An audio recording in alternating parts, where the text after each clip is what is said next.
Oke, udah kedengeran kan ya? Nah, oke, hari ini aku bakal tutorial 8 sama nanti ada tutorial untuk pengolahan data praktikum yang partial. Nah, ini sebenarnya tutorial titipan dari Pak Harmen kemarin, supaya ngajarin kalian perkasan kaku. Sebenarnya yang kelasnya Pak Harmen waktu perjal udah pernah aku ajarin ya, cuma ini aku sedikit ngulang aja, sama nanti ada tugas saya juga, dikit aja. Nanti kalau misalnya buatin tugasnya kalau nggak salah aku udah pernah kasih template-nya ke yang apa, anak-anak perjalnya Pak Armen kemarin. Jadi nanti kalau misalnya butuh silakan diminta aja gitu. Tapi kalau misalnya mau bikin sendiri juga nggak apa-apa.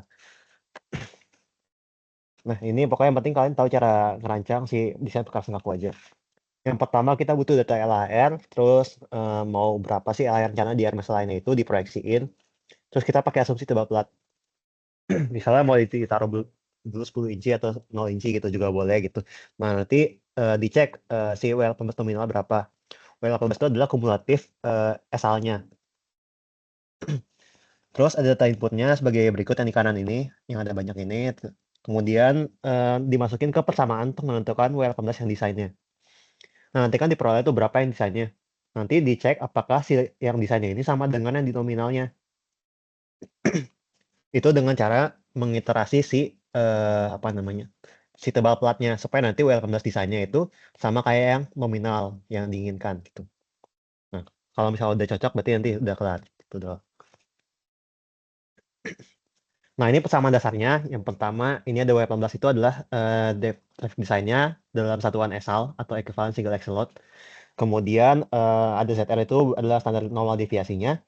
SO itu standar deviasi. Kemudian D itu tebal plat metodenya berapa dalam inci ya tapi. Terus data PSI ini adalah serviceability loss gitu. Jadi kita di awal tuh punya serviceability-nya yang dinilai kalau nggak salah ini pakai hasil survei atau apa gitu aku lupa. Nah, terus ada juga yang di terminalnya kira-kira dia bakal habisnya di mana gitu. Nah, nanti itu diselisihkan jadinya serviceability loss gitu. Masuknya ke sini. Kemudian ada juga SC prime. Ini adalah modulus of rupture dari si betonnya sesuai dengan spesifikasi pekerjaannya berapa. Kemudian ada drainage coefficient itu CD. Terus ada juga koefisien transfer beban itu J. Kemudian modulus elastisitas itu EC sama ada modulus reaksi dasar di dalam PCI. Nanti itu tinggal diikutin aja sih persamaan pokoknya gitu. Nah, di sini ada tabel-tabelnya. Yang pertama tabel tentang reliability-nya. Jadi kalau misalnya buat jalan urban sama rural itu beda. Urban itu yang dalam kota, rural itu yang antar kota. Nah, kalau urban itu biasanya lebih tinggi si reliabilitasnya harus lebih tinggi karena dia menunjang fungsi yang lebih penting. Itu terkait dengan bukan kinerja, sorry. Dari aktivitas di perkotaannya itu. Karena kan kalau misalnya di perkotaan itu lumpuh, jaringan jalannya lebih fatal akibatnya dibandingkan yang kalau di antar kota gitu. Makanya harus lebih reliable secara umum ya. Tapi kalau misalnya dia bentuk jalan-jalan lokal ya kurang lebih sama lah gitu. Terus ini ada range dari S0-nya. Ini standar normal deviasinya. Terus ini kalau misalnya buat rigid itu sekitar 0,3 sampai 0,4. Sementara kalau fleksibel itu 0,4 sampai 0,5. Tuh. Nah, ini ada persenan juga untuk ZR-nya ya. Jadi dari reliability yang dipilih itu yang tadi dari sini tadi itu bisa milih si ZR-nya mau berapa. Tuh. Nah, ini si P0-nya itu indeks pelayan awal itu direkomendasikan dari ASTO itu sebesar 4,5 kalau untuk yang rigid ya. Kalau untuk yang fleksibel aku lupa kalau nggak salah 4 doang ya atau berapa gitu. Terus indeks pelayan akhir itu yang terminusnya itu untuk jalan layar sebesar 2,5 lebih bisa sama dengan kalau misalnya VLHR rendah itu dia bisa pakai 2 aja. Nah, terus dicari sesinya yang tadi data PSI. Terus di sini ada modulus elastisitas. Ini dalam PSI ya si FC prime-nya. Jadi kita kan biasa itu dapatnya FC prime ya dari si beton itu. Kita bisa cari si EC-nya pakai rumus ini. Ini dipakai aja. Terus ada rumus kuadranter juga si SC prime. Ini dari FC prime per 11 ditambah 9. Ini dari PPT Parmen ya kalau nggak salah. Terus ini kalau misalnya data tekan betonnya nggak ada, berarti dapat diasumsikan si EC-nya itu sebesar 275 MPa. Atau kotakannya berarti itu adalah sebesar 31,5 CFC prime-nya. Terus nilai minimum kuat untuk betonnya disarankan ini buat SC prime-nya itu 40 kg per cm kuadrat. Tapi kalau kondisi tertentu bisa sampai 30 kilogram per sentimeter kuadrat. Berikutnya ini untuk koefisien drainase, ini dapat dihitung pakai ini ya, H efektif. Nah, itu dari dalam jam itu, jadi berapa jam hujannya dalam sehari itu rata-ratanya dibagi dengan 24 jam. Terus berapa hari kira-kira yang hujan dalam setahun dibagi 365 hari. Nah, terus dapat dimasukin juga si faktor air hujan yang masuk ke fondasi jalan. Kira-kira berapa persen yang masuk ke dalam fondasinya itu.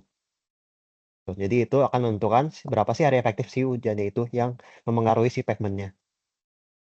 Terus ada koefisien drainase di sini tergantung sama si kualitas dari drainase juga. Itu apakah dia kualitasnya baik atau cuma baik aja atau sedang atau nggak baik atau sangat tidak baik. Nah, ini tergantung dari si H efektifnya tadi nih. H efektifnya menentukan si ini. Yang less than 0%, 1 sampai 5, 5 sampai 25 dan seterusnya. Gitu. Nanti hasilnya adalah yang di sini, yang di dalam ini. Itu bisa dipilih.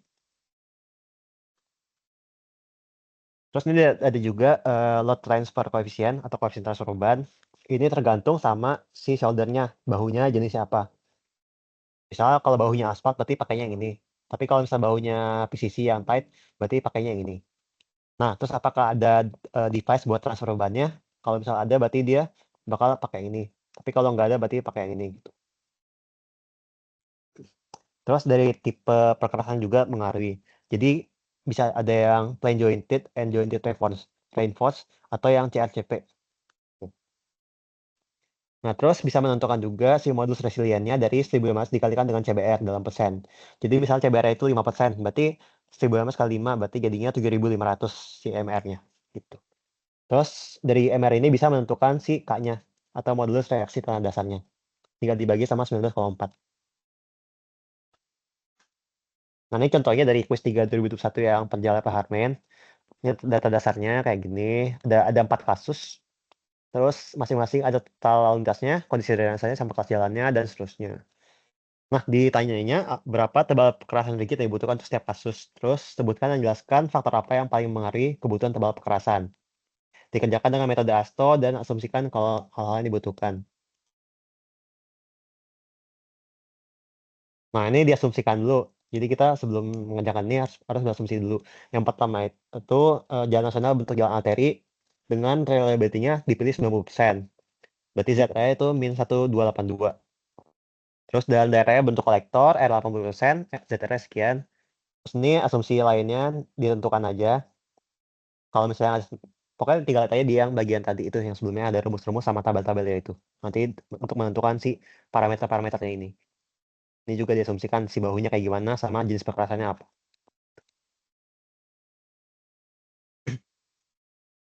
Nah, nanti tinggal dimasukin aja ke Excel tuh. Nah, nanti yang diiterasi adalah si D-nya ini.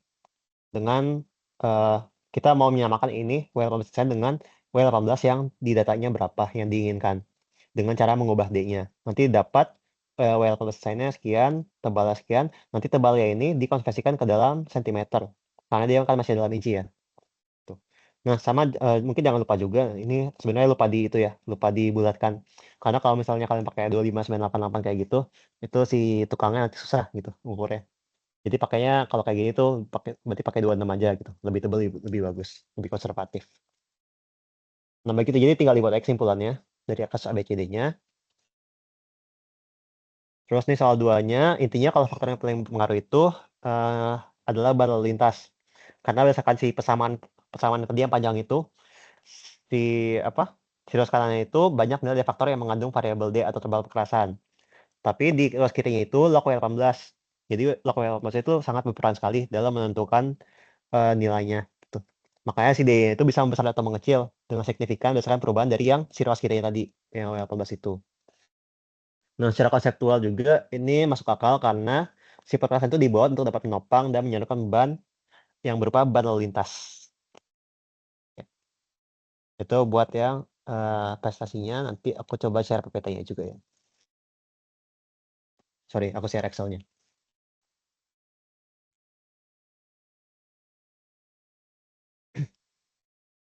Nah, ini contoh aja ya dari yang sebelumnya. Nah, ini misal kita maunya si 18-nya itu adalah 10 juta. Ini misalnya kita belum tahu nih D-nya di apa, nolin aja dulu. Terus ini ZR-nya dipilih tadi, ini misalnya realitas 90%, berarti min 1,645 ya pakainya. Terus S0-nya mau berapa, dipilih dari yang tadi, dari tabel tuh. Terus P0-nya dipakai yang tadi yang disyaratkan tuh mau berapa. Terus PT-nya tadi kan kalau misalnya udah di akhir masa lain tuh pakai 2,5 ya. Jadi dipakai 2,5.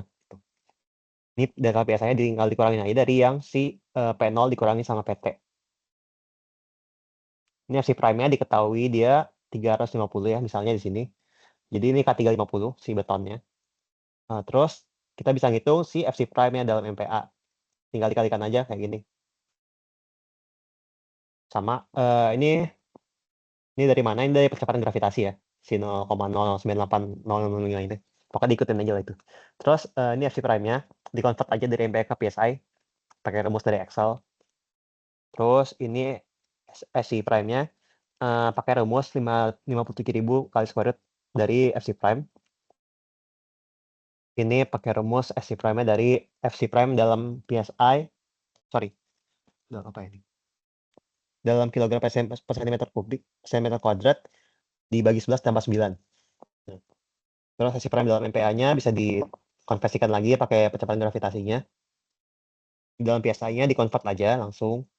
Terus ini misalnya diasumsikan dalam datanya itu hari hujan dalam sehari, rata-rata jam hujan dalam seharinya itu adalah 6 jam.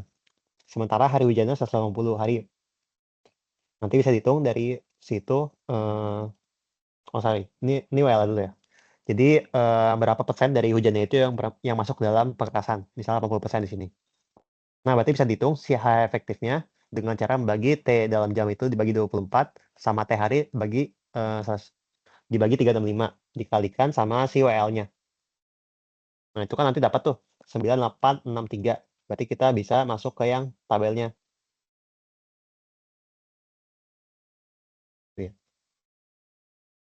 Nah, ini tadi hasilnya.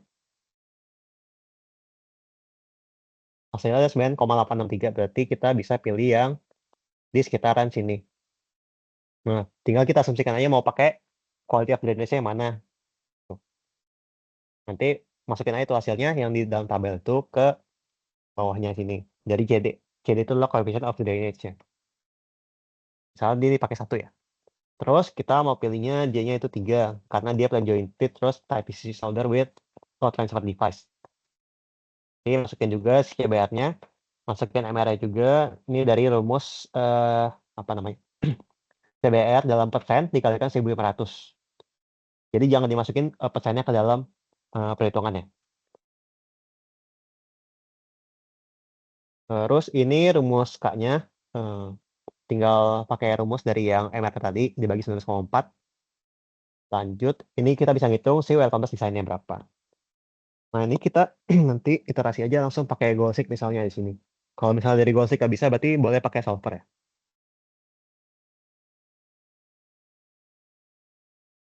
Nanti kita mau jadi 10 juta tadi ya. Nah, dengan mengubah si sel yang tadi si apa namanya? Si D-nya itu. Dia tinggal di iterasi aja. Nah, dapat kan. Berarti kita pakai tebalnya adalah 10,95 inci ya.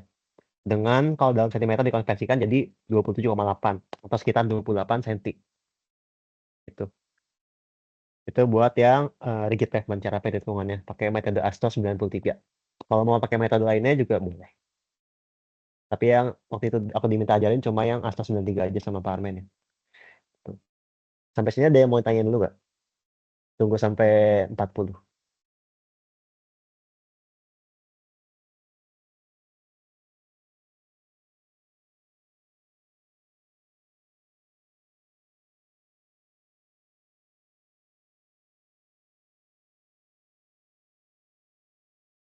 Oke, karena belum ada boleh lanjut ke Cisna terus ya.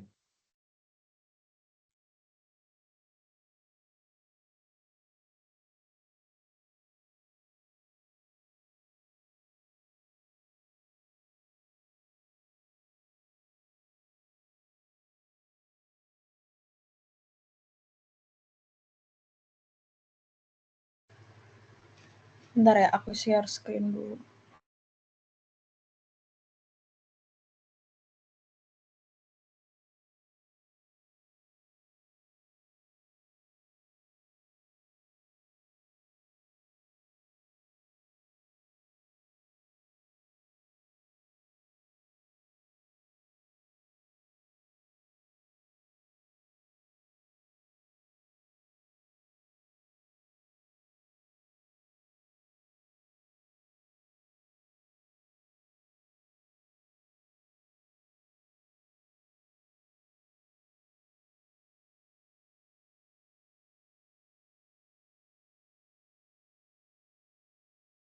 Source-nya belum ada ya?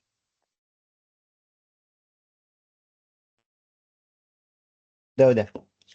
Ini baru ada, oke. Ya mungkin aku mulai dulu ya, dari yang ansar. Mungkin ini gampang aja ya, teman-teman. Jadi, ini nanti untuk yang pertama kan ada ansar dan saringan. Nah, ini sebenarnya nanti bakal dikasih data, cuman untuk perhitungan sendiri nanti ada data dari yang berat tertahan itu, kalau misalnya mau dihitung berat tertahan kumulatifnya, berarti tinggal ditambah berat tertahan sama berat tertahan sebelumnya. Habis itu untuk yang persentase tertahan yang kolom ketiga setelah jadi berat tertahan itu, persentase tertahan itu berarti dari berat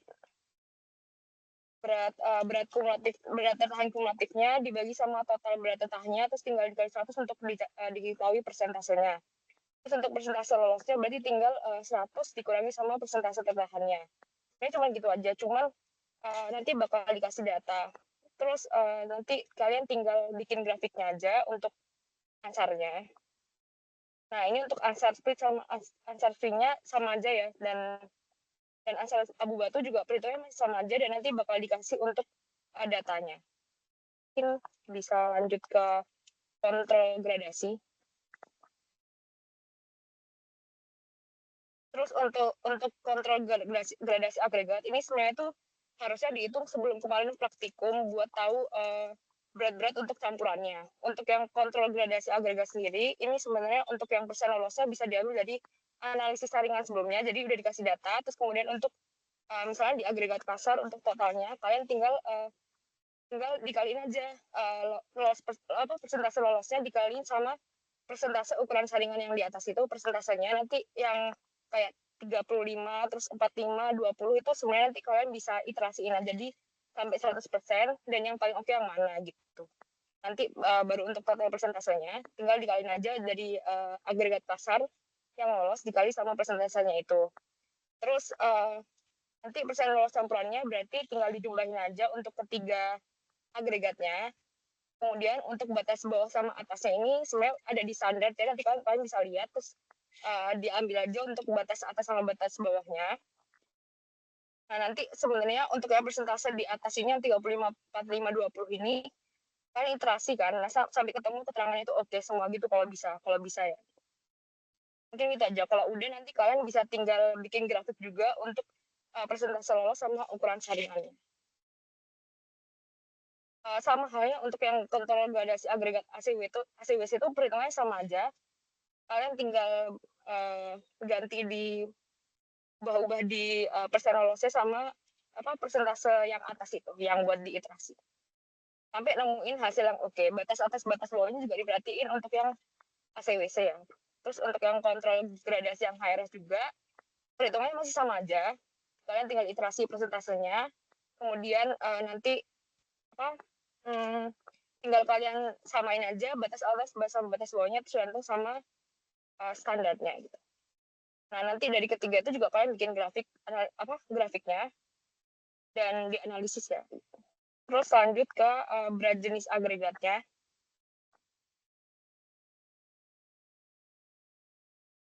Belum pindah ya? Yang berat jenis agregat ini sebenarnya juga gampang aja. Nanti berat kayak agregat splitnya itu agregat split sama agregat abu batunya ini sama agregat split bakal dikasih datanya, kayak data berat benda uji kering ovennya berapa, BKBJBA-nya berapa, nanti bakal dikasih datanya. Nah, nanti kalian tinggal ngitung perhitungannya, berat jenisnya berapa, berat jenis keringnya berapa, berat jenis apparent, absorption, dan berat jenis efektifnya berapa. Nah, itu sebenarnya nanti ada perhitungannya, kayak ada caranya, tinggal kalian masukin aja, dan didapat nanti hasilnya.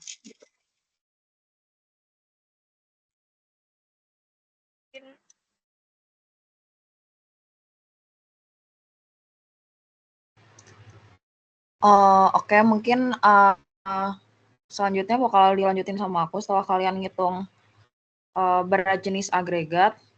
Kan kemarin kalian udah ngelakuin ya uji Marshall. Nah, itu nanti kalian bakalan dikasih datanya. Jadi ada beberapa sampel briquette gitu yang nanti bakal dikasih ke kalian. Terus kalian dikasih data tebal masing-masing benda ujinya. Kayak yang kemarin kalian ukur itu, tapi nanti dikasih datanya aja. Terus nanti kalian hitung rata-rata dari masing-masing benda uji gitu. Terus nanti gitu. Terus ini nanti ada data untuk apa namanya? Persen kadar persen kadar aspal buat masing-masing sampelnya. Terus abis itu kalian juga dapat data berat benda ujinya untuk yang kering SSD dan juga dalam air atau jenuh ya. Terus di situ nanti kalian hitung dulu volume benda uji dengan cara ngurangin dari berat jenis SSD sama berat jenis yang ada di dalam air. Terus setelah itu kalian hitung apa namanya berat jenis campuran untuk bulknya dan juga maksimum teoritisnya. Untuk yang bulk kalian hitung aja berat jenis kering di berat benda uji kering dibagi sama volume benda ujinya, volume total benda uji. Terus buat yang maksimum, bentar guys maaf banget. Buat yang maksimum teoritis kalian tinggal hitung aja ini dibagi sama berat jenis yang tadi udah dihitung sebelumnya.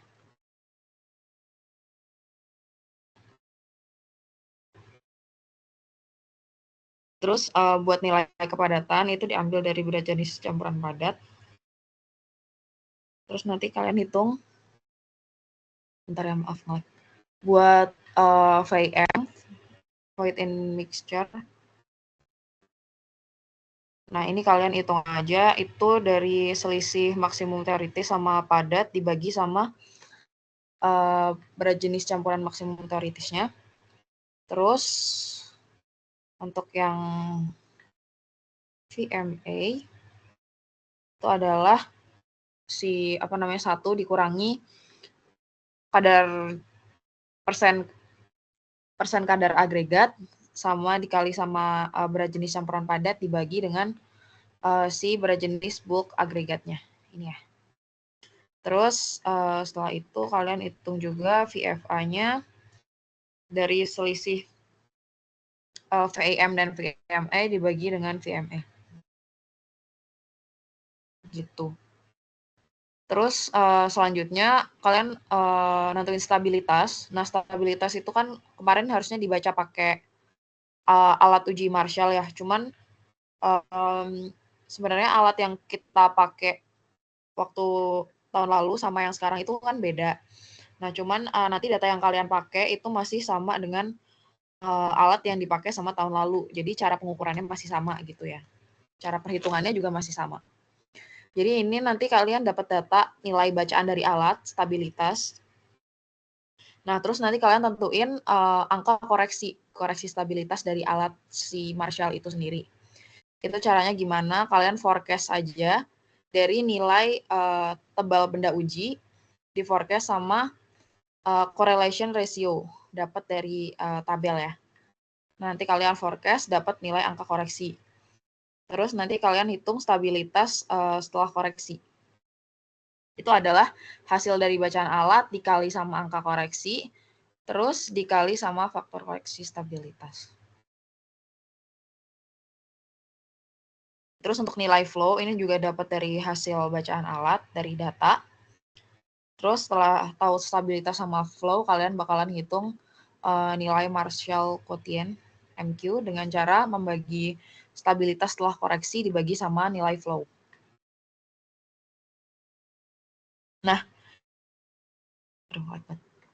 Nah, ini nanti kalian hitung buat masing-masing sampel, terus kalian rata-ratain per sampel dengan kadar aspal dan kadar agregat yang sama. Kayak yang sampel 1 ini kan kadar aspalnya semua 4,5%, kadar agregatnya 95,5%.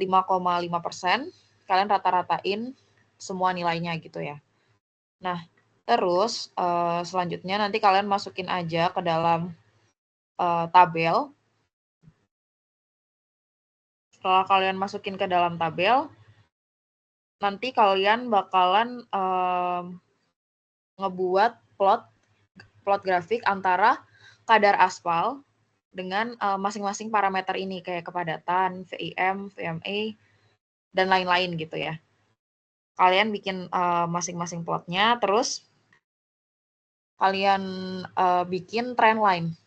Kalau di sini trend line-nya aku bakalan pakai yang polinomial pangkat 2. Polinomial pangkat 2. Terus nanti kalian kan bakalan dapat fungsi buat masing-masing buat masing-masing parameter ya, fungsi Y-nya. Nah, nanti ini bakalan kepake buat menghitung nilai KAO. Jadi nanti kalian bakalan menghitung nilai KAO pakai itu. Nah, setelah kalian dapat masing-masing fungsinya, ini diambil aja konstantanya, kalian bisa pakai langsung dari grafik yang ada di Excel atau pakai fungsi lines. Nah, ini dari antara kadar aspal dan masing-masing parameternya ya. Jadi semuanya dibuat satu-satu. Lalu di sini kalian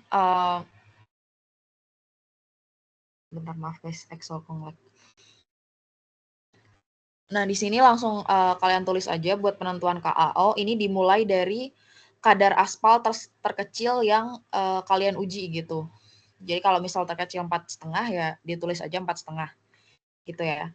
Nah, terus nanti nilai-nilai misal kayak kepadatan, VIM, VMA, dan lain-lainnya, ini dihitung pakai rumus yang tadi kalian udah dapetin dari grafik.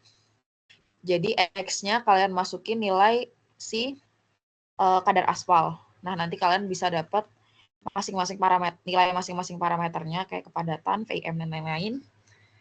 Terus kalian bikin tabel aja buat nilai masing-masingnya. Nah, buat nilai kadar aspalnya, ini kalian dimulai dari yang terkecil, terus loncat aja sekitar 0,1% aja udah cukup. Gitu. Nah, nanti untuk penentuan KAO, kan kalian tuh bakalan dapat spesifikasi ya dari masing-masing campurannya. Kayak ACWC spesifikasinya gimana, SMA gimana, HRS gimana. Terus dari spesifikasi itu kalian bakalan nentuin nih kadar aspal yang paling tepat tuh yang di mana gitu. Misal VIM, ini kan di campuran ini spesifikasi VIM itu minimal 3% dan maksimal 5% ya. Nah, terus kita cari nih di tabel yang ini, kira-kira VIM yang 3%, yang lebih dari 3% dan kurang dari 5% itu di mana aja. Nah, itu terus kita tandain aja, misal di sini sampai di sini kan, karena 3,09 sampai 4,9. Ini kita tandain aja. Nah, itu berlaku buat semua parameter ya, buat VMA, buat stabilitas, buat flow. Ini disesuaikan sama spesifikasi yang udah kalian punya gitu. Nah, kalau udah gitu, nanti kalian tinggal, ini sama ya tabelnya sama yang tadi, kalian tentuin di rentang mana kira-kira yang spesifikasinya tuh terpenuhi paling banyak, yang mana ini dinamakan sama kadar aspal optimum gitu. Nah, kalau dari yang hasil perhitungan aku tadi, optimumnya itu di antara range 4,8% sampai dengan 5,4%. Makanya kita dapat KAO-nya itu rata-rata aja dari 4,8 sampai dengan 5,4%, didapat 5,1%. Gitu.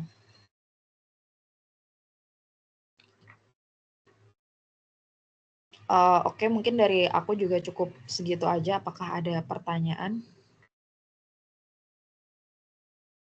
Oh ya, untuk data praktikum nanti bakalan di-share malam ini ya sama sama PPT tutor dan juga video tutornya.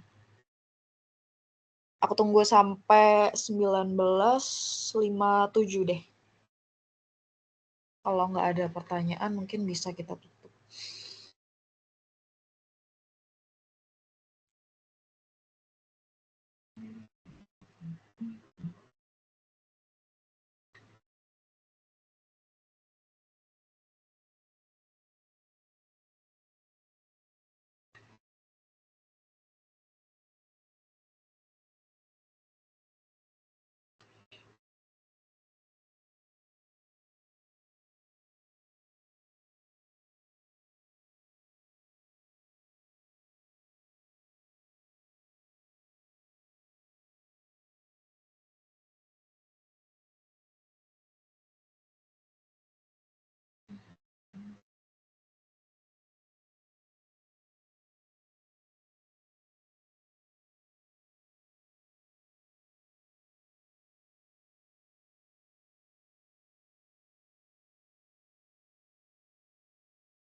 Oke, karena kayaknya udah nggak ada yang nanya, mungkin tutornya cukup sampai sini dulu. Nanti mungkin kalau ada pertanyaan lanjutan bisa langsung PC ke aku, ke Stefanus, atau ke Rosa aja.